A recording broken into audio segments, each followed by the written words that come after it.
将军。乔帮主，慕容，久仰姑苏慕容的大名。见谅，见谅。常听武林中有。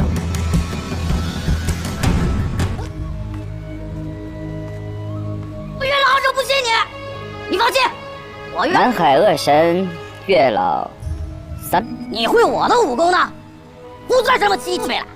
要是他来的话呢，他的功夫，你可授意的师傅呢，他已经去世了。不提也罢。Yu ketiga memberi tantangan kepada Murong Fu untuk meniru kungfu dari gurunya yaitu Tuan Zhu. Tapi ia tak tahu jika Murong Fu yang dihadapannya adalah Tuan Zhu yang sedang menyamar. Maka ia dengan mudah mempraktekkan langkah ringan milik Tuan Zhu.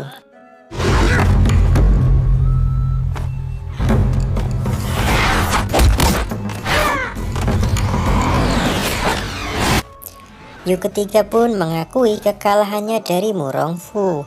Kemudian sang jenderal masih belum puas dan ia ingin agar Xiao Feng memperlihatkan kungfunya. Di sini Nona Azu terlihat sedikit cemas, namun tanpa mereka sadari ada seorang prajurit yang membantunya secara diam-diam. Dan ternyata ia adalah Murong Fu yang asli yang sedang menyamar. Seketika mereka menjadi lemah terkena racun tersebut. Hal itu dimanfaatkan oleh Tuan Zhu dan juga Azu untuk masuk ke dalam guna membebaskan anggota sekte pengemis. Anggota pengemis berterima kasih kepada Murong Fu yang telah membantunya dan juga meminta maaf telah menuduhnya membunuh wakil ketua Ma. Mereka ingin agar Xiao Feng kembali menjadi ketua. Saat mereka memeriksa keadaan di luar, ada sebuah tulisan yang membalas perbuatan musuh dengan cara yang sama, yang mana ini adalah ciri khas dari keluarga Murong Fu. Lalu Azu dan Tuan Zhu segera pergi dari tempat itu. Tapi dalam perjalanan ia melihat Xiao Feng yang asli, sehingga mereka mengendap-endap untuk pergi dari tempat itu.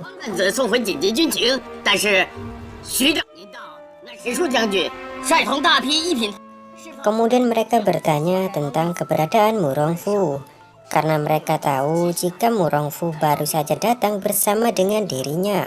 Di sini Xiao Feng sempat bingung karena ia tak pernah bertemu dengan Murong Fu. Lalu ia pun teringat kejadian saat dalam perjalanan datang membebaskan mereka. Ia melihat seseorang yang menyamar sebagai dirinya. Lalu Xiao Feng pun pergi untuk menyelidiki hal itu. Tuan Zhu memberitahu Nona Wang tentang seseorang yang diam-diam membantu mereka membebaskan anggota sekte pengemis. Tapi mereka tak tahu siapakah orang itu. Sementara Xiao Feng yang dalam keadaan bingung tentang asal-usul dirinya, di sini ia berpikir jika ini semua adalah jebakan seseorang untuk menghancurkan reputasi dirinya.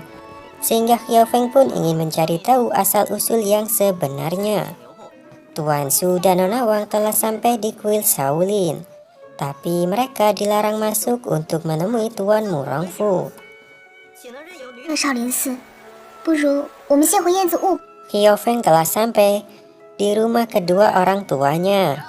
Tapi saat masuk ke dalam, ia melihat kedua orang tuanya telah terbunuh.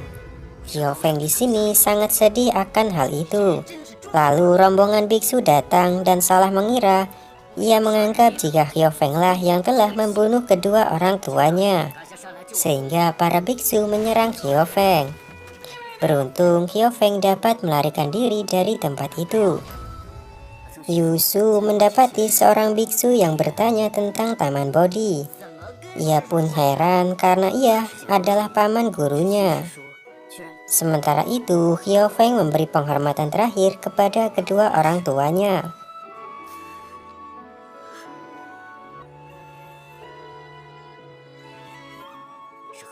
Xiao Feng menyadari jika kematian kedua orang tuanya tidak wajar dan menyangkut tentang asal-usul dirinya, sehingga ia pergi ke kuil Shaolin untuk menemui gurunya di masa kecil.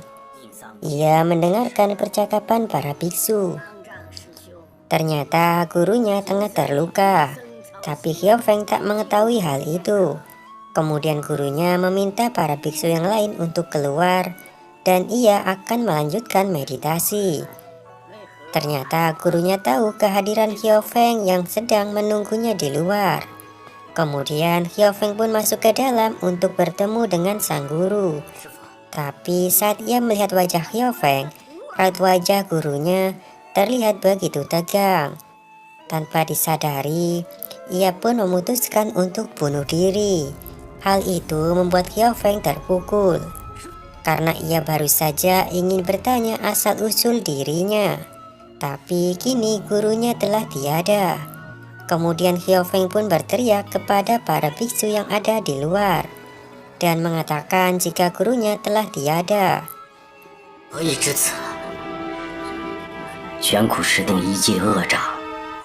Setelah diberitahu jika gurunya dilukai orang yang misterius dan mengatakan jika gurunya tak mengenali wajah orang itu.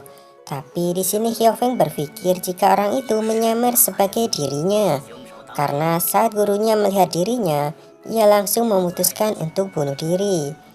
Kemudian ada salah satu murid biksu yang begitu terkejut saat melihat Xiao Feng.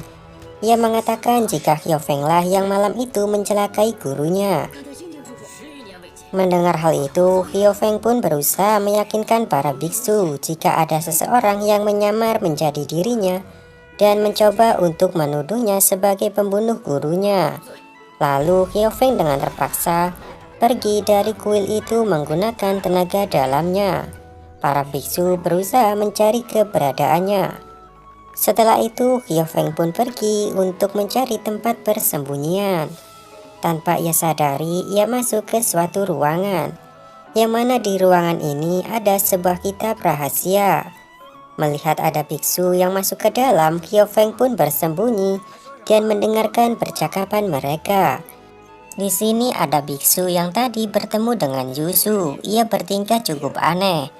Kemudian ia menyerang para biksu yang berjaga. Hal itu dilihat oleh Xiao Feng dari tempat persembunyiannya. Kemudian ia berusaha memecahkan suatu kode, hingga akhirnya ia mendapatkan sebuah kitab dari tempat ini. Saat akan pergi, ia ditangkap oleh Xiao Feng. Tak lama setelah itu ada biksu yang masuk ke sana. Ia mengatakan jika terjadi pencurian yang dilakukan oleh Xiao Feng. Tapi biksu yang berjaga mengatakan jika hal ini dilakukan oleh biksu yang bernama Yihin. Namun biksu Yihin selama ini telah bersama dengan guru besar, sehingga guru besar pun mengatakan jika ada orang lain yang menyamar menjadi Yihin dan mencuri kitab tersebut. Xiao Feng pun mendengarkan percakapan mereka. Lalu Yusu mengatakan jika ada seorang biksu yang bertingkah aneh tadi pagi. Kemudian para biksu diminta untuk berjaga lebih ketat. Saat Xiao Feng lengah, biksu itu kabur dari tangkapannya. Saat ia kabur, ia dengan terpaksa menggunakan tenaga dalam untuk mengalahkan para biksu. Kemudian muncul orang misterius yang menyerang Xiao Feng. Di sini terjadi pertarungan sengit antara mereka berdua. Hal itu dilihat oleh Yusu. Ia mengatakan jika Xiao Feng tengah bertarung dengan orang yang misterius. Saat Xiao Feng terdesak, di sini muncul orang misterius satu lagi, yang mana ia melindungi Xiao Feng dan menyerang orang misterius yang satunya. Ia juga meminta Xiao Feng untuk pergi meninggalkan kuil Shaolin. Yusu yang ingin mengejar, ia dijatuhkan oleh orang yang misterius. Para biksu senior pun mulai menganalisa keadaan di kuil Shaolin. Saat Yusu bangun dari pingsannya, ia mengatakan jika ini bukan perbuatan dari Xiao Feng, yang mana Xiao Feng malah menyelamatkannya saat ia diserang oleh orang yang misterius tersebut. Meski begitu, para guru besar masih mencurigai Xiao Feng. Jika ia tak terkenal dengan orang yang misterius tadi, mana mungkin ia menolong Xiao Feng. Apalagi Xiao Feng adalah orang keturunan Khitan. Mereka pun menyebarkan informasi tersebut ke seluruh pendekar yang ada di dunia persilatan untuk membantu menangkap Xiao Feng. Xiao Feng yang dalam pelarian, ia pun akhirnya menemui jika biksu yang menyamar adalah Azu. Mengetahui Azu, ia pun segera mengobati luka yang diterima oleh Azu. Di sini luka Azu begitu parah. sehingga ia harus dibawa ke kota untuk mendapatkan pertolongan. Nona Wang akhirnya bertemu dengan Murongfu.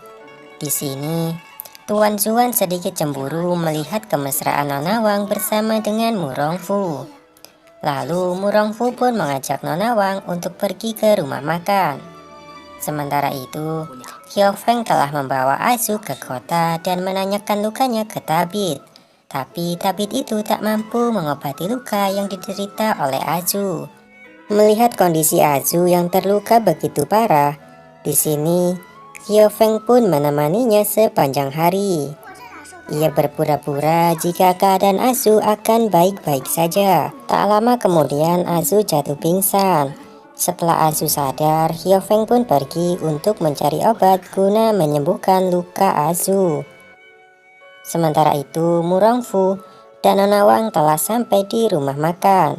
Di sini, Murongfu berterima kasih karena Tuan Zhu telah menjaga Nona Wang selama ini. Ia juga menanyakan asal-usul Tuan Zhu. Kemudian ia memberitahu jika keadaan Nona Wang telah aman dan akan dibawa pergi ke dermaga Walet. Kemudian Nona Wang meminta Murongfu untuk pergi keluar. Saat berada di luar, Nona Wang mengatakan jika ia tak punya perasaan terhadap Tuan Zhu. Meski begitu, Murongfu terlihat begitu cemburu. Di sini Nona Wang telah sadar jika Murongfu selama ini menyamar menjadi pasukan negeri Xixia, yang mana waktu itu bertarung dengan Tuan Zhu. Mengetahui identitasnya terbongkar, Murongfu pun mengakui kalau ia memang sengaja menyamar. Setelah itu, mereka berdua pun berbaikan dan masuk ke dalam. Kemudian Nona Wang mengucapkan perpisahan dengan Tuan Zhu. Di sini, Tuan Zhu sebenarnya tak ingin berpisah. Dengan berat hati, ia meninggalkan Nona Wang.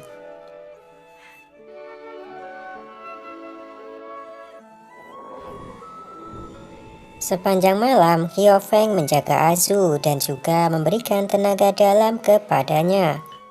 Ia juga memberikan obat untuk Azu.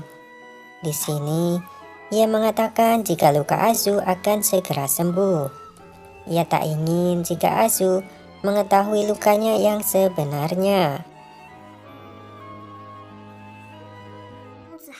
Abi mengatakan kepada Nona Wang jika Tuan Zhu belum pergi. Di sini percakapan mereka didengarkan oleh Murongfu dari luar. Namun Nona Wang tak ingin melukai hati Murongfu.